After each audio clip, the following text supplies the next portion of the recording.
Reforma tributária vindo aí, impostos de herança subindo e a pessoa física tentando se proteger e proteger o patrimônio da sua família. Meu nome é Felipe Fontana, sou especialista em investimentos da Visem Capital e tenho esse canal para trazer informações sobre planejamento financeiro, sucessório, tributário. Espero que vocês me sigam para ter cada vez material de qualidade. E hoje aqui, pessoal, a gente vai bater um papo sobre algumas estratégias de planejamento patrimonial sucessório, 4 formas interessantes de se proteger do imposto de herança, de se proteger de deixar muito recurso, muito dinheiro aí para os intermediários numa questão de sucessão, e são coisas simples que vai ser cada vez mais importantes ao longo do tempo, né? Mais com reformas que estão vindo aí. Então, bater um papo aí, pessoal, com você sobre estruturas jurídicas e financeiras, que a gente tem o objetivo de preservar o nosso patrimônio, buscar uma certa eficiência tributária e também a perenidade do legado familiar, né? Fundamental para a gente trocar uma ideia. E é importante falar, senhores, o cenário atual, sucessório, existe uma expectativa de uma alta do ITCMD. Para quem não sabe o que é o ITCMD, é o imposto de herança, aquele imposto quando você faz uma doação para alguém, tem o ITCMD. Fez uma doação para um filho, fez uma doação para outra pessoa, existe um imposto dessa transmissão que a gente chama aí, que hoje esse imposto ele é regulado pelos estados de 4 a 8% a média. Quem está no Rio Grande do Sul aqui em torno de 4%, é uma expectativa com a reforma de chegar de 16% até 20%. É progressivo, então se discute aí uma progressividade desse imposto e a gente tem que começar a olhar isso aí nas carteiras de investimentos. Não adianta apenas o assessor de investimentos olhar rentabilidade, se no final lá a gente vai deixar 20% em média em imposto, sucessão. Então é fundamental hoje a gente olhar nesse cenário sucessório atual, não só investimentos interessantes, mas também a forma onde está sendo investido esses investimentos. Uma coisa que chama a atenção dos impactos da falta de planejamento, hoje a gente vê no inventário tradicional o custo elevado, gente. O processo às vezes devora entre 15% a 20% do valor bruto do patrimônio. Honorários advocatícios, custas judiciais, ITCMD, imposto de transferência. Então, às vezes vai ter um patrimônio de 1 milhão, 20% vai ficar em média aí, né? Na mão dos intermediários. E aí quando você tem um imóvel, imagina uma situação que você tem terras agrícolas, imóveis, e vai juntar 5 milhões de imóveis e não tiver dinheiro para liquidez, você vai ter que liquidar a preço, dependendo da situação do mercado, um dos imóveis para poder pagar esse inventário, né? E é o exemplo da trava de liquidez, né? Ativos e contas bancárias bloqueados por meses ou anos até uma homologação final. E, consequência disso, riscos de conflitos, né? Riscos de conflitos, disputas judiciais desgastantes entre herdeiros, né? Onde todo mundo sai perdendo. Já a sucessão planejada, pessoal, ela existe uma economia fiscal, uma otimização legal e redução drástica dos custos tributários e cartorários, transição imediata, os herdeiros mantêm o acesso aos recursos e a gestão dos negócios sem interrupção. A gente vai ver algumas formas aqui, como até holding, previdência privada, seguro-vida whole life, então coisas interessantes. E isso mantém até a harmonia familiar, deixando regras claras de governança e partilha estabelecidas previamente pelo fundador, até para evitar, né, pessoal, a questão de uma consequência do inventário ruim, a briga entre os familiares, ok? E é importante no planejamento sucessório falar sobre a transmissão segura e eficiente, porque ela são conjuntos de instrumentos jurídicos que são desenhados para organizar essa transferência dos bens até em vida e garantindo até o controle para o fundador, né, que a gente chama até do usufruto, que a gente diz. Uma dessas é a preservação da autonomia, manutenção da gestão e dos frutos. Vamos dizer que aquele pai, ele gerou patrimônio a vida toda, ele quer realmente ainda ter um usufruto até o final, ele quer passar em vida, mas ele ainda quer um usufruto, utilizar aquele patrimônio. Então existe formas, né? Outra proteção do legado, impedimento de dilapidação, interferência de terceiros e a customização jurídica, pessoal. Isso é muito importante. Planejamento sucessório, pessoal, Muitos clientes aqui batem, para ter uma ideia, e buscam a gente para não é só apenas olhar investimentos, mas sim tentar desenhar a estrutura. Um caso que a gente teve agora, temos atrás um cliente, em torno de 10 milhões de reais, onde juntou isso a vida toda e os filhos muitas vezes eram gastadores, né? E aí ele pediu, né, uma estrutura, né, para tentar desenhar uma estrutura, né, que ficasse, né, para os herdeiros, para não dilapidar o patrimônio e fazer um planejamento para que eles tenham uma renda para não destruir aquele patrimônio, né? A gente vê o exemplo muito do comentário do Gugu Liberato, né, onde ele deixava uma renda, né, mensal para cada filho. Existe esse planejamento, tem como fazer isso aí, esse planejamento sucessório, e daí você evita de muitas vezes os filhos, né, os filhos em si, de uma forma, vivem uma vida um pouco mais diferente que os pais, mais passivos, e as despesas fortes, e acabam dilapidando o patrimônio ao longo do tempo. Então o planejamento sucessório é muito isso, para que o patrimônio continue nas próximas gerações, né? Isso é fundamental. E o planejamento tributário, ele é uma otimização legal fiscal, né? Isso cada vez mais vai ser importante com a reforma tributária, que vai ter uma progressividade desse TCMD, ali que pode chegar a 16% até 20%, e isso, a antecipação sucessória tornou-se vital com isso aí, né? Então, a gente consegue aí, de alguma forma, fazer utilizar isenções, diferimento fiscal, né, para diminuir significativamente esse custo da emissão. Mais uma vez, não adianta o assessor de investimento buscar um investimento que vai render muito mais que o CDI se a gente não tem um bom planejamento tributário e você consegue uma boa rentabilidade para depois deixar 20% nessa caminhada, né? Então, é importante a gente fazer essa análise. E aí uma delas, pessoal, a primeira é a holding familiar. Holding familiar muita gente utiliza hoje, essa questão que nada mais, nada menos transfere todas as propriedades dos bens imobiliários, olha, imobiliários e financeiros para uma empresa privada, distribuindo essas cotas aos herdeiros com reserva de usufruto, né, para quem é o dono principal desses imóveis, que seria o patriarca da família, né, vamos dizer, e plenos poderes aos patriarcas. Substituem o inventário burocrático por alteração contratual simples e protegida por regras.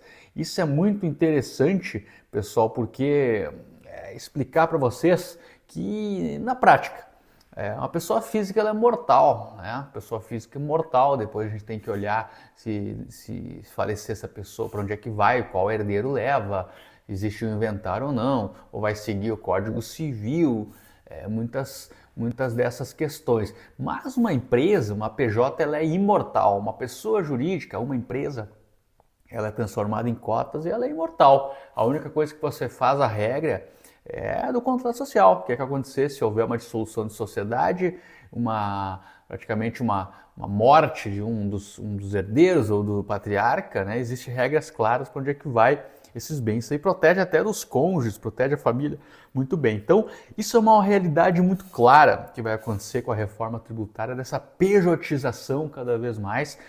Não digo que é uma destruição da pessoa física, mas se a gente poder cada vez mais transformar em pejotização, sempre dentro da lei, da Receita Federal, das formas do direito comercial e do direito civil, ela vai ser muito interessante porque a gente deixa as regras claras, principalmente de sucessão. Empresas são imortais, PJs são imortais. A empresa continua mesmo sendo uma holding ou não. Então, holding familiar, ela é muito interessante nessa situação. E um dos pilares dela é incomunicabilidade, garante que as cotas do aos herdeiros não se comuniquem com os cônjuges. Muitas vezes tem essas questões aí, até depende muito da questão do casamento, referente a isso. Outra, inalienabilidade, impede que os herdeiros vendem, doem ou empenhem as cotas sem a prévia expressa autorização dos doadores e fundadores. Você tem como fazer isso no contrato social, aí você não pode vender a cota para terceiro, um sócio de terceiro, uma holding familiar. E a cláusula de reversão também determina que, caso o herdeiro faleça antes dos pais, as cotas doadas retornem automaticamente. Então são regras que a gente acaba fazendo, né? Aqui a gente não vai entrar muito em detalhes jurídicos, né? Minha área é investimentos, isso aí tem que ver com o advogado, mas aqui a gente traz só essas possibilidades, né, para a gente depois, de uma maneira mais a fundo, né? Segundo, pessoal, que a gente já tem um vídeo meu que eu falo só sobre isso aí, previdência privada estratégica, que é a previdência privada. Hoje todo mundo deveria ter uma previdência privada, ela é como se fosse um mini fundo exclusivo e é muito interessante, principalmente por uma questão assim de liquidez, na questão do inventário, a gente faz o VGBL principalmente, ele é um caráter de seguro de vida e por uma decisão do STF de 11-0 não incide ITCMD na transferência. Quer dizer o quê? Se você tiver lá 500 mil reais e você falecer, esses 500 mil reais vão em 30 dias para o herdeiro que você colocou na pólice da previdência privada. Você pode ter várias previdências privadas e aí ter também uma eficiência tributária de chegar de 10% do rendimento, que não tem nenhuma aplicação no Brasil, isso a partir de 10 anos, e o diferimento fiscal com o PGBL. Não vou entrar muito no caso aqui, mas existe um vídeo meu nesse canal que fala só sobre previdência privada estratégica para a gente utilizar, mas fundamental todo mundo ter, principalmente para aquele senhor que a gente estava falando agora, que tem bastante patrimônio de imóveis, caso, como é que a gente faz uma carteira para essa pessoa? Vamos dizer, 55 anos, 60 anos, preocupado com a sucessão, tem 3, 4 filhos, tem 8 milhões de reais de patrimônio, imóveis, terras e 200 mil reais em investimentos. O que acontece? Para ele poder liberar isso aí, no caso de falecimento, ele vai ter que ter money, grana, para poder bancar esse TCMD, essas custas judiciais. A gente coloca uma previdência privada para tentar fazer esse nível de imposto das custas judiciais, se ele tiver uma holding. Então, muitas vezes ele vai ter um patrimônio de 10 milhões, faz uma previdência aí de pelo menos um valor aí de 500 mil, até mais com a reforma agora, até 1 milhão de reais, vai colocando mês a mês para chegar em 10 anos 1 milhão de reais, para poder, no dia que acontecer alguma coisa com ele, os herdeiros receberem esse valor em 30 dias e poder pagar o inventário, para não ficar liquidando patrimônio, né? Que não é bem assim vender um imóvel, uma terra. Se você quer vender hoje é um preço, se você tem paciência é outro preço, né? Então é fundamental essa questão da previdência privada numa carteira que a gente faz isso. Então existe um vídeo só que eu falo sobre isso, mas é uma estratégia muito boa, o VGBL, o PGBL na sucessão. Outro que eu pretendo fazer um vídeo sobre isso é o seguro de vida resgatável, tá? O seguro Whole Life, que a gente chama, fornece capital garantido para pagamento dos custos sucessórios, também com a previdência, preservando o patrimônio imobiliário de vendas forçadas. A indenização do seguro de vida não é considerada herança e ficando isenta de TCMD, conforme o artigo do Código Civil. Seguros, né? Fogem dessa questão. E aí você também consegue fazer um acúmulo de reserva financeira. Diferente, gente, isso é uma coisa muito importante. O seguro de vida resgatável, como ele é muito bom, assim, Whole Life, a gente tem aqui, se você quer saber mais, a gente pode falar sobre isso. Ele é diferente do seguro tradicional porque ele é uma pólice resgatável, tá?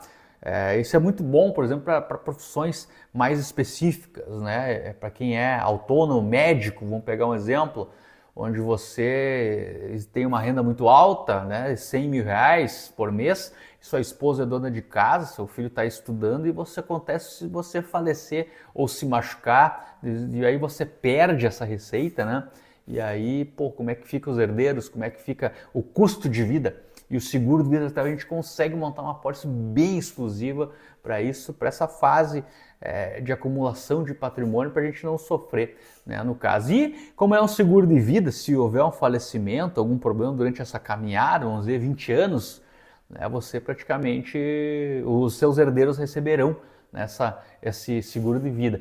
Se não, se daqui 20 anos, né, você estiver bem vivo, aí, você tem essa opção até de resgatar o capital em vida, né, em caso de mudança de planejamento ou tal, né? Ou você pode manter essa cobertura vitalícia, né, que vai render IPCA mais uma taxa de juros durante o período. Então o seguro de vida resgatável é muito bom também. Com a previdência privada, você vai receber esse recurso, seus herdeiros vão receber isentos TCMD, muito bom de fazer, tá? Esse seguro de vida resgatável eu indico a todos, é fundamental para a gente poder ter também. Pretendo fazer um vídeo sobre isso, se quiser saber mais, a gente tem fechado bastante negócio sobre isso, que é proteção.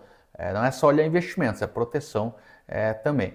Outra, pessoal, que já tem um vídeo que eu falo sobre isso aqui nesse canal, são estruturas internacionais, né? Offshore, trust E isso é para famílias com ativos lá fora, né? Tem imóveis em Miami, vamos dizer assim, um condomínio em Orlando, vai ter ações lá fora, tem bonds. Então você consegue depois fazer essa análise. Qual que é o perigo, né, de você ter dinheiro na pessoa física lá fora? Você tem bonds, renda fixa, treasuries, que a gente diz, é tranquilo. Mas se você tem 100 mil dólares, 500 mil dólares em ações, a partir de 60 mil dólares, você entra no inventário de lá, tá? A herança, e aí pode chegar até uns 40%, dependendo, tá? Pega um advogado lá, então é muito delicado. Por isso que a gente abre um offshore lá, uma PJ ligada a Bahamas, aos Estados Unidos, depende, de caso a caso, mas isso evita realmente uma situação depois de alto custo tributário. Então, para quem tem investimentos lá fora, temos isso aí também. Aqui na Visa a gente tem também, tá? Só chamar a gente aqui na mensagem, né? Manda um e-mail para mim, a gente ajuda, né? Tem uns bons parceiros para ajudar a montar essa proteção global, fazer uma análise fundamental do patrimônio lá fora, né? Um offshore, e elimina, né, múltiplos inventários lá e aqui, em diferentes jurisdições. Então isso é fundamental. Existe um vídeo que eu falo só sobre isso, tá, pessoal? Ligeirinho, comparativo das estruturas. Olha que a gente apresentou 4 estruturas aqui que resolve praticamente 90% dos problemas na sucessão. Holding familiar, principais benefícios: blindagem, governança, doação de cotas com usufruto. Você transforma o seu patrimônio em uma PJ, uma empresa profissional, uma holding familiar. Entra em inventário? Não. Foco principal, organização e gestão. Previdência privada, liquidez imediata aos beneficiários e um benefício fiscal se você paga muito imposto. Entra em inventário? Também não. Foco principal é liquidez e sucessão. O outro é seguro de vida resgatável, whole life. Principais benefícios: capital garantido, isento de impostos dos seus rendimentos. E pode também fazer um resgate em vida, né?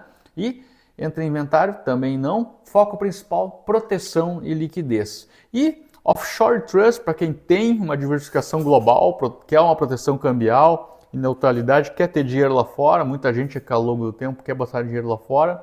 E aí automaticamente também não entra, né, em inventário. Algumas regras, dependendo, entra na questão do inventário. E foco principal, quem quer internacionalizar. Só essas 4, senhores, só essas 4 estruturas vocês estão totalmente protegidos, e a gente tem todos aqui, tá? É só me chamar que a gente explica um a um e ver se vale a pena, qual caso a caso a gente consegue analisar. Um desses 4 casos aí a gente vai ter praticamente no nosso escritório aí. A gente tem feito muito isso aí ao longo do tempo, não é só olhar a rentabilidade. Então, a Visa está à disposição, proteja o seu legado, né? A gente entra em contato com a gente para uma avaliação personalizada da estrutura do seu patrimônio, né? E meu e-mail, felipe@visaemcapital.com, deixa sua mensagem nesse vídeo, no nosso site para conhecer a nossa infraestrutura. Mas uma coisa é certa, com a reforma tributária e alterações na sucessão, a gente cada vez mais